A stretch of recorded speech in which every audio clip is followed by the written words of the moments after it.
So I'm going to recap some of that stuff about, that whole microchip in my ear thing, that minor detail that I throw into conversation, and without fail I get someone saying, so direct me to the video with the details about this implant you speak of. The problem is, all of those videos were before they wiped my channel the day after I filmed the sun tunnel. So if you scroll all the way down to the bottom of my page, you'll see the first video is me saying they erased my channel today. I'm re-uploading and starting it again. All of the videos where I discuss in detail the implant were before they wiped my channel. So I guess I'll just start from the first. It was April 19th, 2018. And there's something special about that date. Because James True said the gifts of Baal come on April 19th.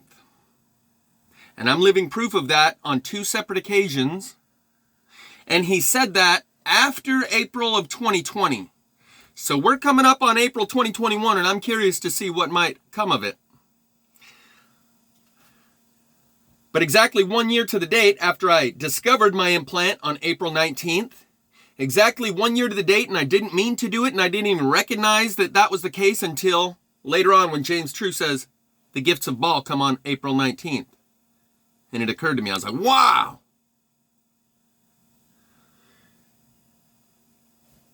So April 18th, 2018, I had heard a story on 3 different of the radio shows I listened to.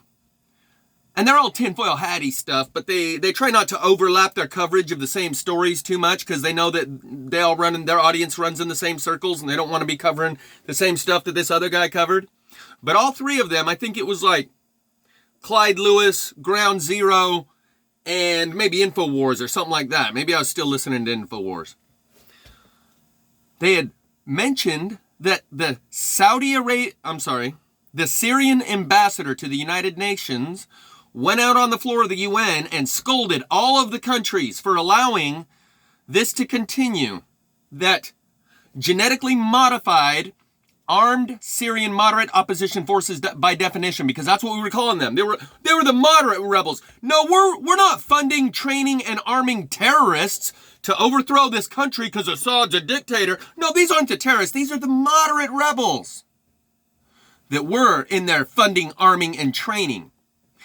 And the Syrian ambassador came out on the floor of the UN twice on 2 different occasions and mentioned that these armed Syrian moderate rebel opposition forces by definition have genetically modified fighters among them, and that those that have been captured on the battlefield will be sent back to where they came from. And he referenced each country by name. And it was Western powers, whether it's us or Israel or Britain or all of us together in the coalition of the willing, that sent those GMO soldiers over there. And it slipped into the back of my memory for like 2 or 3 days. I was like, oh yeah, what was that shit about GMO soldiers in Syria? And so I Google it and I find an article, a video article by a YouTube page called True News. And they've lost their YouTube page since then. But I'll include a couple other links from regular mainstream Fox News article that says, the title is ISIS, Army of 7-footers, ? And you see, as ISIS, those guys that got all those new Toyotas and black jumpsuits and white Nikes. By the way, people in the Middle East don't wear all black, never have, never will. Those were our guys. You can see them marching the Coptic Christians of Egypt along a beach to their death to be beheaded, unless it's all theatrics. And they're marching these guys to their death, holding them by the back of their neck like this. Because they stand 1.5 to 2 feet taller than the guys that they're marching to their death. And the Fox News guys even say, yeah, man, those guys look like basketball players. How come they're so much taller than the other guys? 2 other videos I'll try to link in the description show one of these giants in our National Guard responding to a fire.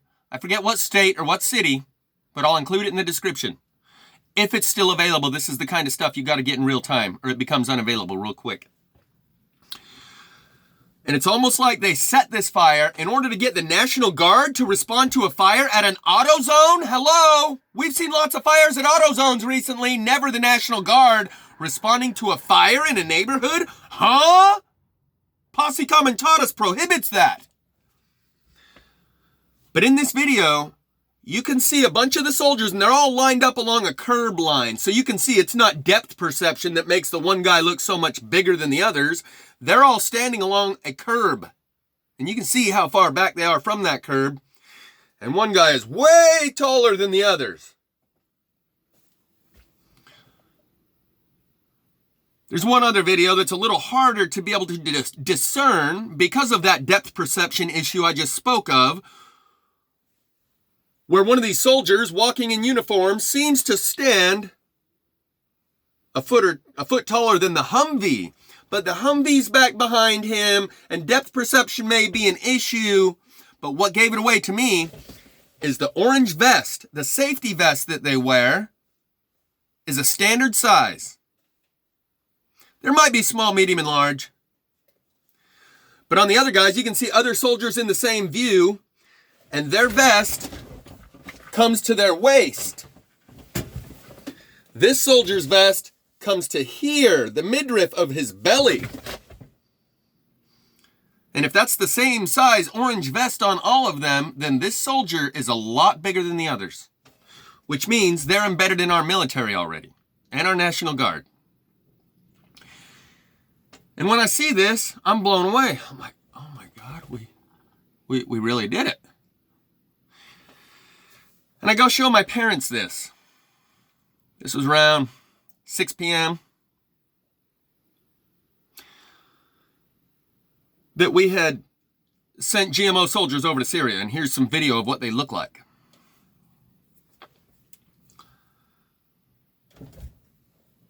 After I had shown them, later on that evening, I had a tear-drenched, heartfelt prayer to Jesus Christ, begging for something like a Nineveh reprieve, that we might all be able to see the error in our ways, come to understand the truths of the Bible, and not have to be held accountable for what's been done in our names, because that was our taxpayer dollars that funded that, and everyone's oh, I'm powerless, that was the government, that wasn't me. Until then, we pretend that there are servants, that we're not their servants, they are our public servants, and they do what we say, until it's time to be held accountable for what they did, and then we say, oh no, I couldn't do anything, I'm their servant. I'm just a slave. They're the master. I have no control or power over them. Until then, we pretend they're our public servants and they do what we tell them. You can't have it both ways. And so I have a tear-drenched, heartfelt, convulsions tears prayer to Jesus Christ that we might have the Nineveh reprieve, not be held accountable for what's been done in our name, come to know the truths of the Bible. And that night around midnight, I'm in the bathroom picking zits because I had my ear pierced. You can even see the little dot when I was like 17. Had my ear pierced, and behind my ear there's like a little zit that always gets pus in it that I have to drain, reach back there and pop it. And I'm reaching back there and I'm like, I feel a little hard spot. I'm like, what the hell what is that? And what it is the size and shape of a car fuse, a small cylinder-shaped car fuse. The old school car fuses. About that long, about that wide.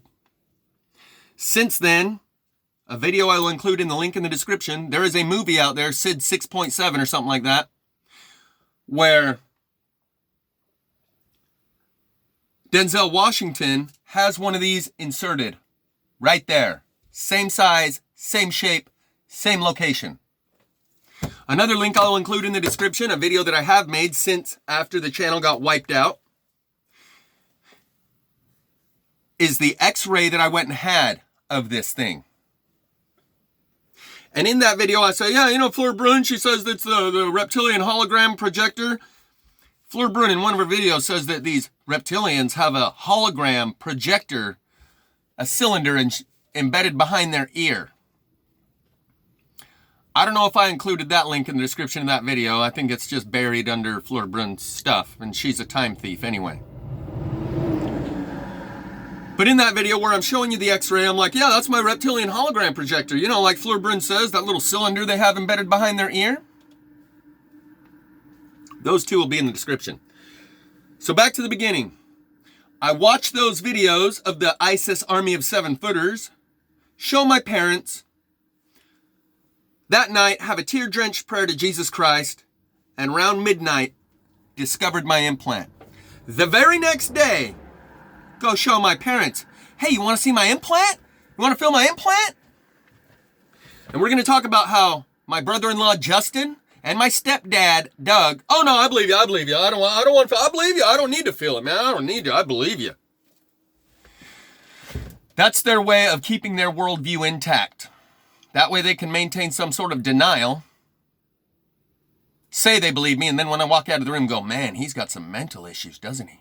Because if they feel it for themselves, then they have to deal with it mentally as a reality. And in their world, they live in a world where their government doesn't microchip people from birth. So after I go up and show my stepdad and my mom this implant, and he's like, oh no, I believe you, and I had to force him. I literally had to get pissed off right there and say, you're just trying to maintain wiggle room for your mental paradigm so when I walk out, you can say, ugh. Finally, he's like, okay. Yeah, I feel it.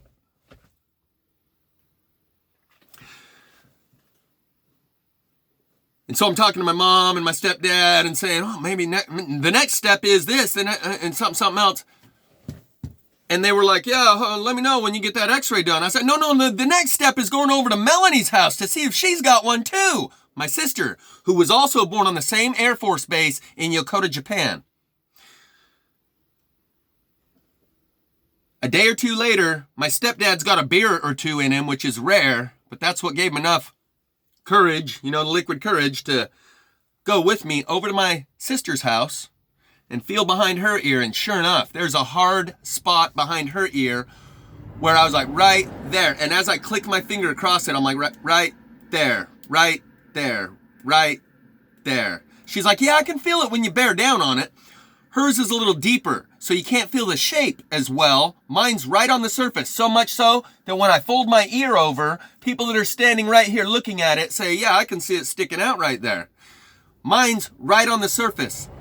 A scalpel, and I could pull it out that quick.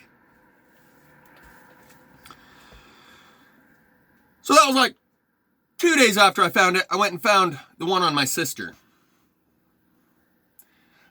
A day or two later, I go over to my stepsister's house. Her husband is a cattle rancher.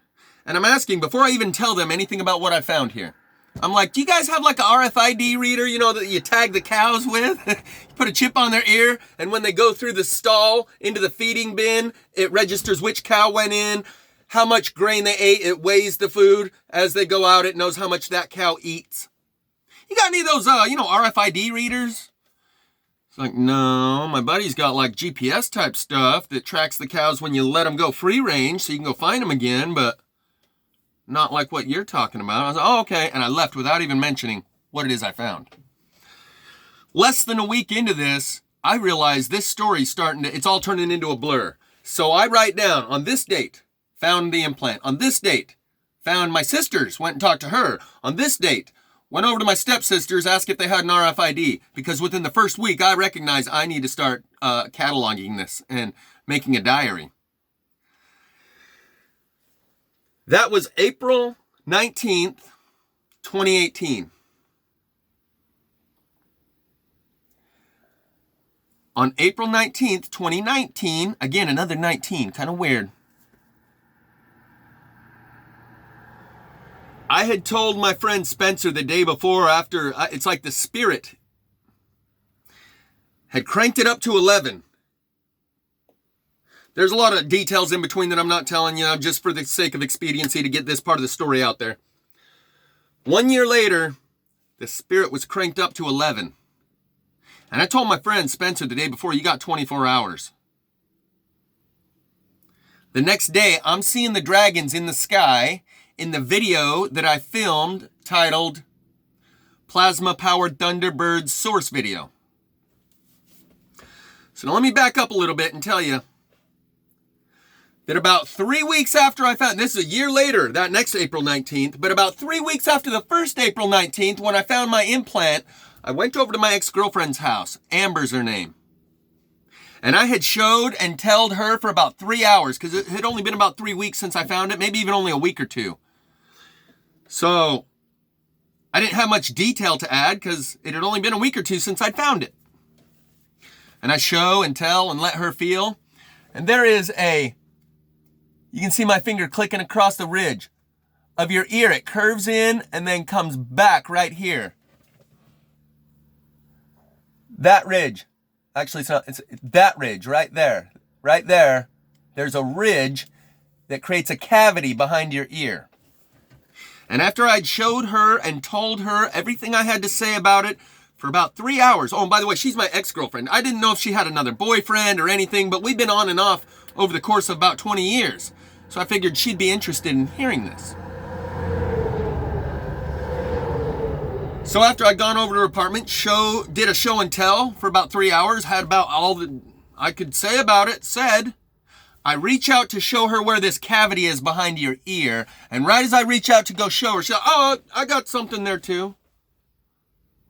What? Yeah. Really? Yeah. She has something behind both ears that feels the size and shape of a pin, a needle with a BB-shaped head on it, maybe half the size of a BB. On the end of a needle, a long, thin shaft, just like a needle, with a BB, perfectly round head on it. She has one of these behind both ears. And on one ear, she has the needle with the BB and an extra BB beside it. She's known about these her whole life. Never told me. Even after I found mine and went over there and told her for 3 hours, she was going to let me leave without ever mentioning it. Had I not reached out to feel her ear and show her where the cavity is, and she suddenly blurted out, oh, I got something there too. She wouldn't have said anything. She knew jig's up. He's about to find it. Oh, I better mention it now. If I wouldn't have reached out to grab her ear, she would have never mentioned it. Since then, about 6 months ago, I made a video titled Another Lobe Squeeze Challenge Winner. Because I told my family, hey, let's all do the Lobe Squeeze Challenge. You know, see who's got one. Feel your ear now. 6 months or so ago, my friend Dusty lives down the road, 4 or 5 blocks from me. We hadn't seen each other in a long time. I start telling him about what I've discovered. And he's like, yeah, I got something back there too. I always wondered. I was like, bullshit. No, I do. Yeah, I always wondered about that. I feel behind his ear, he's got something that's like a small square. That's 4 of us.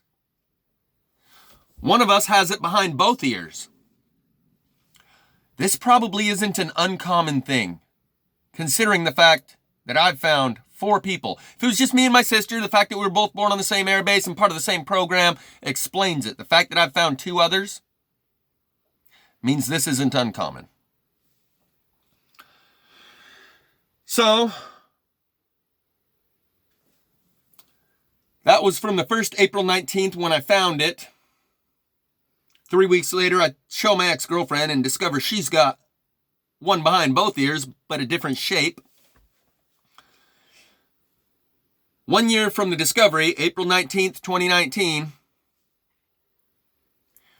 the spirit gets cranked up to 11 in me for like a week before I took off to Missouri.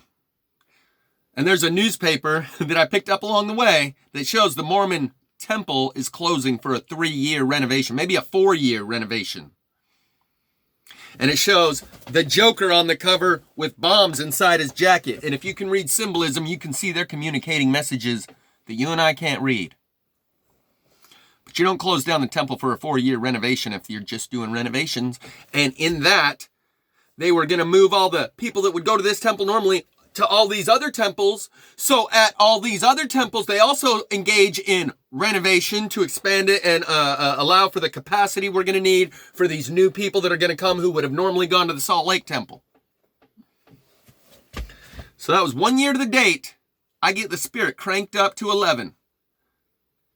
Go over to tell my friend Spencer, yeah, there's all these dragons out there in the sky. You want to come see them? And he didn't really, and that's fine. And I told him you got 24 hours.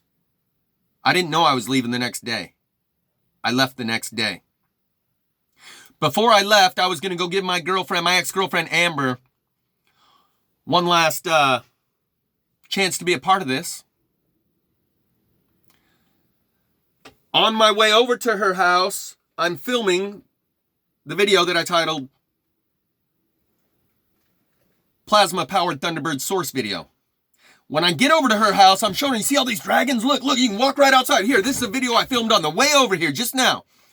While she's looking at the camera, she's like, do you have like something wrong with your screen? There's like a black speck there and a black speck. Do you have like black dots on your screen? And at the time I was like, shut up, just look at the dragons. I'm trying to show you and tell you something here. And it was like she was trying to distract me with minor details and shit. When you look back, it took me a day or two to look at what she was saying. She spotted those black dot craft that I've since made a video of called Plasma Powered Thunderbirds, where I zoom in on it, run some color contrast, and show you something's there. And the reason I call it a Thunderbird is because on what looks like a seagull's head or an eagle's head, there's a perfectly round circle. Perfectly round circle. And she didn't want to be a part of it. She wanted to talk about how I owed her an apology and her feelings, this, that, and the other. Yeah, that microchip, that's small potatoes compared to my feelings and memories that you need to make up for. And she went into this program where she declares herself the victim, puts you on the defensive because you're the villain. I said, we're done with that. We're not doing that anymore. See ya. And she tried calling my phone 10 times after I left. Anyway. So we'll talk more about this microchip. I got a message coming in. We'll talk more about this. The links in the description are of the X-ray. So,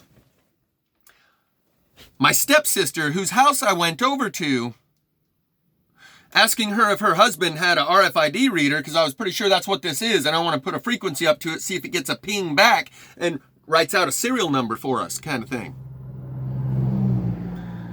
Before I move on,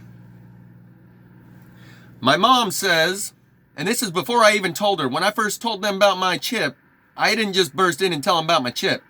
Started asking random questions about Japan and our birth and which hospital was it? Was it in Yokota, Japan or Tokyo? Was it on base, off base? She says the doctor's name who delivered me and my sister, Dr. Cabal. Yeah, Dr. Cabal. Like a Hawaiian guy. And she said that everyone else on the military base was like, what? You had the same doctor deliver both of your kids? Like almost 2 years apart? That's unheard of, they told her. She didn't know what I was getting at yet. She said, yeah, they told me that was unheard of to have one doctor deliver the same kids because either the woman who's pregnant or the doctor has moved to another base because they move them around so often. So for one woman to have the same doctor deliver her kid is very uncommon. It's not a random coincidence, but a coordinated, orchestrated coincidence because that doctor was administering what I now look at as a longitudinal case study in which I was an involuntary participant, and so was my sister.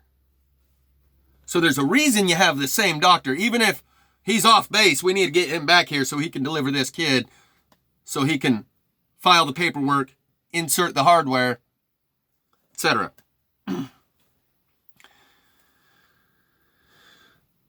I was going to say something else. Oh yeah, the X-ray.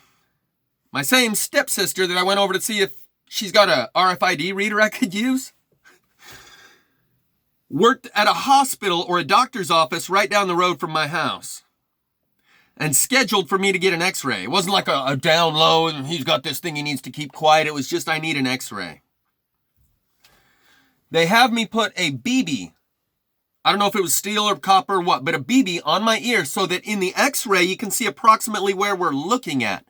And they say, tape this on your ear approximately where it is. It's a circular sticker with a BB right in the middle. And they say, here, tape this on your head right approximately where it is, so that on the x-ray we know where we're looking and what we're looking for. On the x-ray, you can clearly see two parallel lines that are the tube, the cylinder, two vertical lines, and in between the two vertical lines that are the ends, you can see a band, a dark band, that would be the copper coil. In every RFID chip, it needs an antenna. That copper coil is the antenna.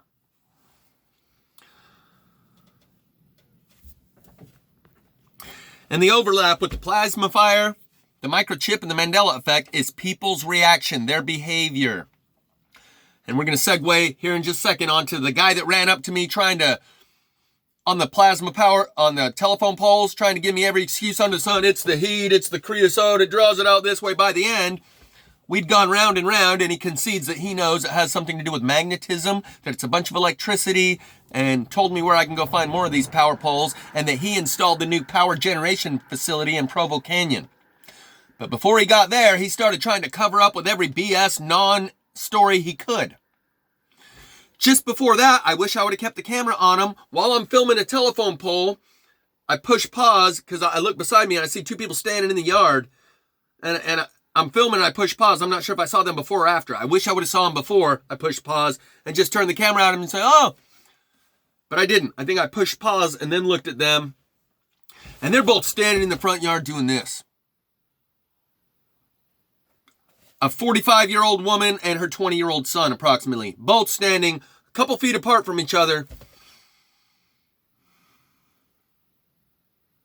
Mad dogging me. And I'm like, hi, I just filming the telephone pole. Looks like I got a sunburn or something. The woman says, oh, I didn't know that was a problem. Oh, no, it's no problem. Just, they all got it a little bit. It's just no big deal. Sunburn or something. And I move on, and I mention in that video that that's what had just happened. Roll down the road, and then this old man comes up saying, what do you think you're doing filming my house? He knew damn well I was filming the telephone poles, but his first reaction is to say, you're filming my house. Like, what do you think you're doing? And that's the context within which he sets the conversation. What do you think you're doing?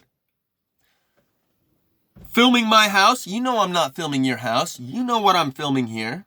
And it was proven by the end of that conversation. But he starts by trying to attack me. It's almost like, I swear to God, it's like they live. We've got one who can see, and they're all on a hive mind. They get the transit. It's like Stepford Wives or something. When those two were standing in the front yard going,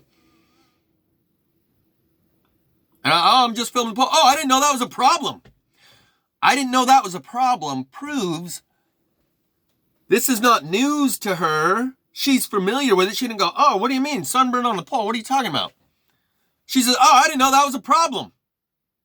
I was like, oh, no, it's no problem. They all got it a little bit. It's just kind of a sunburn or something. Didn't let it throw me off. Kept making my video. The hardest part wasn't acceptance that I have a microchip in my head. The hardest part was the way all these people responded. They suddenly don't want to return my phone calls, emails, nothing. Like I'm dead to them now. It's like Marty McFly in the movie Back to the Future, where he sees his picture suddenly disappearing out of all the family photos. They had to engage in this. Like, take those photos and put them down, because we might have company that comes over and asks, oh, hey, Jeff, how's he doing? So it's like they could no longer even speak of me. I was he who cannot be named. Even in indirect reference from past history stories. Remember when we went to that place, me, you, and... Oh, never mind. Let's talk about something else. Because if Jeff comes up, then we might have to talk about the fact that we're not talking about Jeff anymore. He is dead to us now. I can only imagine Mandela-affected people receive the same treatment and the same thing that's happened over the plasma fires. At first, the plasma fire itself was the freakiest thing.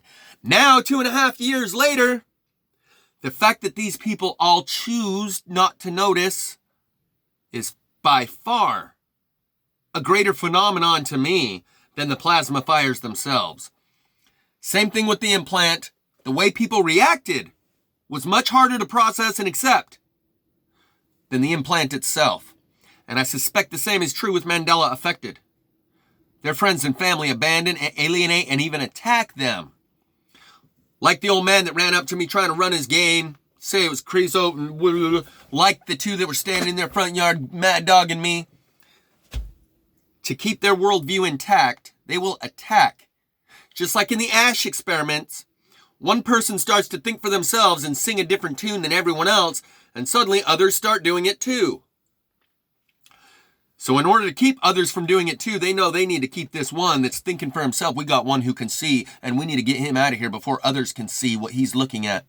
He's looking at what we're all putting forth great effort not to see, and that's exactly what I was saying before those two agents of the Matrix come up to me, two standing in their front yard, and the old man that tracked me down and said, "Hey, what are you doing?" Before they demonstrated, I was putting into words the behavior that they demonstrated. That people see you looking at what they're going to great lengths to keep out of their worldview, and they will attack you.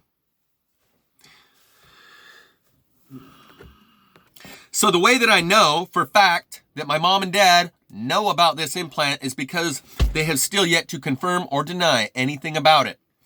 And it occurred to me about a week or two after I found the implant, had talked to my mom. The 5 stages: denial, negotiation, anger, depression, acceptance. We're going to talk about that. But after I realized my mom in these conversations when I'm talking about it, blah, blah, blah, she's not really saying anything. She's like, to imply that she's giving feedback and we're having a two-way conversation. But at some point I noticed this and I'm like, so what do you think about this whole implant thing? What are your thoughts on it? What are your feelings about it? I want to know what your dad thinks. Okay, well, maybe someday I'll ask him, but right now I'm asking you. What do you think? I said, maybe you've compartmentalized this so effectively that you didn't really have any thoughts about it. And now that I brought this to your attention, maybe you'll think about it. A week later, I asked her the same thing, same response. You don't have any thoughts or any feelings about the subject? I don't know. I guess not. I was still in denial. Through the process, I come to the understanding they're both very aware of this. And the only response my dad ever gave me was a letter about how the AI no longer needs humans. It will reach a self-supporting feedback loop where it no longer needs humans. Enjoy your time while it lasts. It'll be a while before we're back here again. That was my dad's only response to the microchip, and it said nothing about the microchip. So I am 1000% certain my mom and dad knew about this the whole time. And with each passing day, they choose to maintain their allegiance to the confidentiality agreements and the non-disclosure agreements and the security clearances that were involved in this operation when they decided to submit myself and my sister as involuntary participants in a longitudinal case study for which they don't know what the variables are. We don't know what you're studying, how you've influenced these kids to test and get a feedback response. And with each day that they choose to honor those confidentiality agreements and prioritize those over anything else, they seal their fate. And I don't want them to now, because like I said, we don't want people on our team involuntarily who just join because of fear. We want people passionately dedicated to the cause for the same reasons that we are. And so after 2 years of silence, don't even worry about a deathbed confession. Your silence is deafening. It speaks louder than any words you could possibly say.